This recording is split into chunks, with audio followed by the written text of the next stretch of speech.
Morning Kolkata super hits 93.5 red FM. मेरा नाम है अनिमेश और मैं आप सभी के लिए इस वक्त लाइव रिपोर्ट कर रहा हूँ प्रिया हॉल से, जहाँ पर आज प्रीमियर चल रही है। मूवी का नाम है होई चोइल। पूरी की पूरी स्टार कास्ट यहाँ पे आई हुई है और ये सब कुछ आप लाइव ऑन एयर इस वक्त सुन पा रहे हैं सिर्फ और सिर्फ रेड एफएम पर। मैं बताना चाहूँगा हमारे साथ इस वक्त एक्टर राहुल है जो बहुत बिजी है, उनसे हम बातें करेंगे और जानेंगे कैसा आज लग रहा है उनको। आज मूवी होई चोइल की प्रीमियर चल रही है। Rahul, first of all a very warm welcome to you on red FM. Hello, hi everybody. আরেকবার দেখা হয়ে গেল, প্রিমিয়ার দিন তোমার সাথে দেখা হচ্ছে। পেটে কি হচ্ছে রাইট নাও জানতে চাইবো, মানে হইচই যে করেছি আমরা, যা তুমি আমাদের স্টুডিওতে এসেছিলে, যা আমরা সেদিন ফাটিয়ে হইচই করলাম, আজকে কেমন ফিল করছি? পেট এখন বলছে বনকে তিতলি মে উড় চালা। হ্যাঁ, একদম পেটের মধ্যে প্রচুর বাটারফ্লাইজ উঠছে, প্রচণ্ড টেনশন হচ্ছে।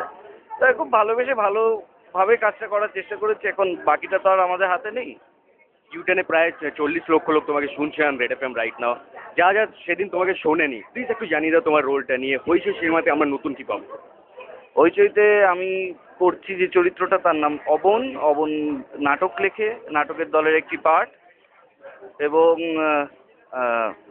অবন মানে ওরা সবাই মিলে একটি নাটকের দল করে, যে দলটার নাম হইচই। তারপর সেই দলের ক্রাইসিস, দলের সুখ দুঃখ নিয়ে এই সিনেমাটা এগিয়ে। যা শুনছে তাদের কিছু বলে যাবো যদি বলতে হয়। প্রচণ্ড মজার, প্রচণ্ড আজকের যুগের একটা সিনেমা। আপনাদের খুব ভালো লাগবে আশা করছি। প্লিজ আসুন, হলে এসে দেখুন। राहुल आज डिस्टर्ब করবো না। Thank you so much, wish you good luck. Thank you so much. Always a pleasure. Well, हमारे साथ है एक्टर राहुल जो इस वक्त आए हुए हैं प्रिया हॉल में, जहाँ पर आज प्रीमियर चल रही है उनकी ही मूवी होई चोइल की। That's all from here, back to studio.